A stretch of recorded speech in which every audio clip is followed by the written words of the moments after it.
le stress, nous devons vivre avec, mais nous devons savoir gérer le stress. Nous tous, nous avons des problèmes. Si je dois le dire, même de grands pasteurs, ils ont des problèmes. De grands abbés, ils ont des problèmes. Même le chef de l'État, les ministres, tout le monde a des problèmes. Mais seulement, nous devons savoir gérer le stress. C'est-à-dire, nous devons, chacun de nous doit savoir qu'est-ce qu'il doit faire devant un état de stress. Cela veut dire, nous devons d'abord prendre conscience que nous avons un problème. Et quand il y a un problème, c'est que nous devons chercher des solutions. Comment trouver des solutions? Lorsque le stress est au début, là vous pouvez facilement trouver des solutions. Mais lorsque vous avez déjà épuisé tout le mécanisme de compensation, là maintenant, ça devient l'aval maintenant du psychiatre ou du psychologue. Donc le thérapeute va vous aider dans ces cas-là.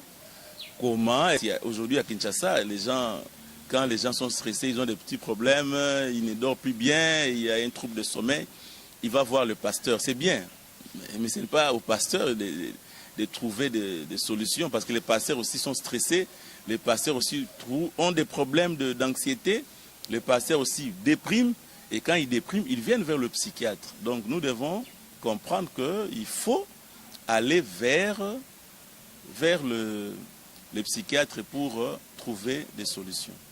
Le moment où la personne s'adapte au stress, malgré les problèmes qui arrivent, malgré les problèmes qui les touchent, malgré tout ce qu'il en dit, mais la personne commence à s'adapter. Or, l'adaptation au stress, c'est ce qui crée maintenant les différentes maladies que nous voyons. C'est ce qui fragilise l'homme à long terme. La dépression, ce n'est pas une réaction. La dépression, c'est une maladie. La dépression, c'est une maladie psychiatrique. Nous avons plusieurs types de...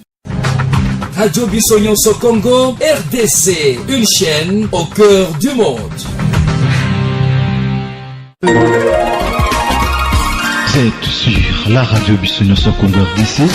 Ah bon? Oui, tapez www.radiocongonews.com, accédez dans notre site et avoir toutes nos informations.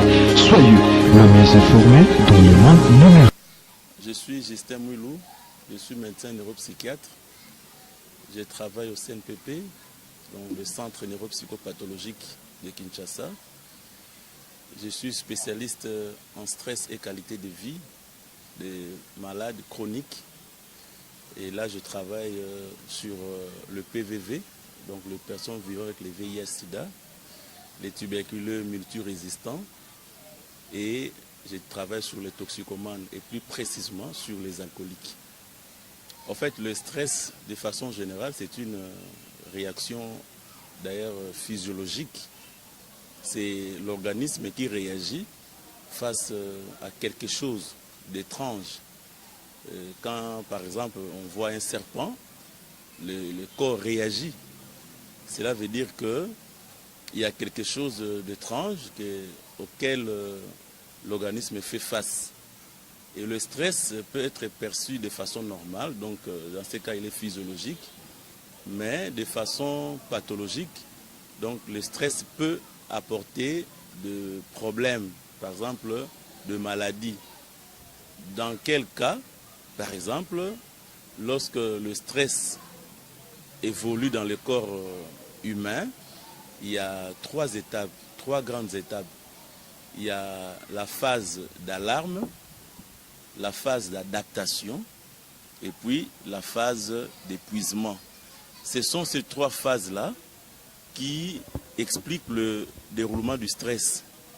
Lorsque le stress est de façon aiguë, cela veut dire que vous avez quelque chose qui vient d'arriver, ça vous dérange et ça passe. Là, vous allez sentir seulement une fréquence cardiaque, c'est-à-dire le cœur commence à battre vite, vous avez un essoufflement, et vous avez des petites choses, un peu de tremblements. Ça prouve qu'il y a un stress aigu.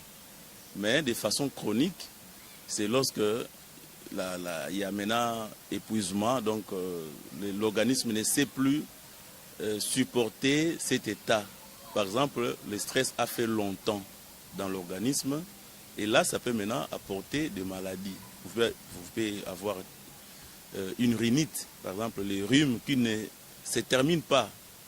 On peut aller consulter les spécialistes en ORL, mais ça ne donnera pas de bons résultats parce que les vrais problèmes, ce n'est pas une infection, mais le vrai problème, c'est le stress. On peut aussi avoir ce que nous appelons le pseudo-asthme. Donc, l'asthme, c'est une maladie allergique qui peut surgir chez les asthmatiques. Mais le pseudo-asthme peut arriver à toute personne. On peut ressentir des effets de l'asthme et on peut vous soigner de ça parce que vous avez ces symptômes-là. Mais en réalité, ce n'est pas le vrai asthme, mais simplement parce que vous avez été stressé et vous avez réagi par ces pseudo-asthmes. Qu'est-ce qui est à la base du stress chez un individu? Le stress, comme j'ai dit au départ, d'abord c'est une réaction physiologique. Donc il est d'abord normal pour quelqu'un de développer le stress. Mais de façon aiguë, là, de façon pathologique, pardon, là, ça devient maintenant nuisible à la santé. Parce que grâce au stress que l'homme peut créer. Parce que, par exemple, vous êtes devant un fait à accomplir. Par exemple, il y a une inondation. Alors, les gens vont se réveiller, ils seront stressés pour trouver des solutions par rapport à cette inondation. Ces stress-là vous aident à trouver des solutions. Mais le stress peut aussi vous empêcher à avoir des solutions lorsque vous arrivez à une phase d'épuisement. C'est-à-dire, l'organisme ne sait plus réagir. Parce que le stress au départ vous a permis d'avoir une réaction brusque, directe. C'est-à-dire, vous avez eu un problème et vous avez directement réagi parce qu'il y a un stress. Mais ce stress-là est aigu. Ce stress-là, vous avez réagi par rapport à la phase d'alarme. C'est une phase d'alarme. C'est-à-dire, il y a quelque chose et vous réagissez. Mais lorsque l'organisme a perduré dans cette réaction-là, a traîné dans cette réaction, ce qui arrive, c'est l'épuisement. Tout en passant par la phase d'adaptation. C'est-à-dire qu'il y a des moments où la personne s'adapte au stress, malgré les problèmes qui arrivent, malgré les problèmes qui les touchent, malgré tout ce qu'il en dit, mais la personne commence à s'adapter. Or, l'adaptation au stress, c'est ce qui crée maintenant les différentes maladies que nous voyons. C'est ce qui fragilise l'homme à long terme. Comment chasser le stress lorsqu'un individu se sent stressé? Et puis également, deuxièmement, vous allez faire la différence entre le stress et la dépression. Oui, la dépression, ce n'est pas une réaction. La dépression, c'est une maladie. La dépression, c'est une maladie psychiatrique. Nous avons plusieurs types de dépression, mais de façon globale, lorsqu'on parle de la dépression en psychiatrie, on voit trois grands syndromes, trois grands signes. Le premier grand signe de la dépression, c'est une anesthésie affective. La personne qui est déprimée ne sait plus éprouver des sentiments ni pour lui, ni pour son environnement. Il ne sait plus éprouver. C'est comme une femme qui vient d'accoucher et qui fait une dépression. Ne verra pas, ne va plus se prendre en charge, ne va plus faire des soins appropriés pour lui, pour elle-même, et non plus pour son bébé. Ça, c'est l'anesthésie affective. Si elle est mariée, la femme ne va plus s'occuper de son mari. Si c'est un homme marié, il ne va plus s'occuper de lui-même, ni de sa femme, ni même des enfants. Il ne va plus avoir l'intention d'aller au travail, il va négliger le travail. Mais en dehors de l'anesthésie affective, il y a aussi ce qu'on appelle la douleur morale. La douleur morale, c'est-à-dire la personne se sent coupable pour tout ce qui lui arrive et pour tout ce qui arrive dans son environnement, dans son entourage. Il se croit le coupable. Il se croit dans la ruine, même s'il n'est pas dans la ruine, mais il se croit dans la ruine. Et c'est difficile de le convaincre qu'il n'est pas dans la ruine, qu'il n'est pas coupable de tout ce qui arrive. Et on peut aussi observer une tristesse morbide, c'est-à-dire une tristesse qui n'est pas normale. La personne se sent triste au moment où il n'y a pas un facteur qui engendre cette tristesse, un facteur concret qui engendre cette tristesse. Et là, on voit que la personne, là, on va dire que la personne est déprimée. C'est-à-dire, nous avons ces 3 signes-là, et sur base de ces 3 signes, nous pouvons parler de la dépression. Mais il y a aussi, ça c'est la dépression pure. Là, on ne connaît pas les raisons. Mais il y a aussi une dépression qu'on appelle une dépression réactionnelle. Cela veut dire, la personne, par exemple, a été chassée du service et il réagit par rapport à cette situation. Et il a peut-être surmonté ça par plusieurs mécanismes, mais ça n'a pas abouti. Et d'où il sombre dans une dépression. Donc, ça, c'est une dépression réactionnelle. Quelqu'un peut perdre son emploi, quelqu'un peut perdre sa richesse, quelqu'un peut être escroqué. Et ça peut aller dans cette dépression. Quelqu'un aussi peut perdre sa bourse. Quelqu'un peut aussi être arrêté. Il peut arrêter pour des raisons dont il ignore. Alors, ce sont des cas qui peuvent amener quelqu'un vers la dépression. Oui, mais docteur, comment maintenant trouver la thérapie lorsque vous vous trouvez dans un état de dépression, lorsque vous vous sentez dans l'anxiété, comment trouver les... Oui, le stress, comme je l'ai dit toujours dans des conférences, tout ça, le stress, nous devons vivre avec, mais nous devons savoir gérer le stress. Nous tous, nous avons des problèmes. Si je dois le dire, même de grands pasteurs, ils ont des problèmes. De grands abbés, ils ont des problèmes. Même le chef de l'État, les ministres, tout le monde a des problèmes. Mais seulement, nous devons savoir gérer le stress.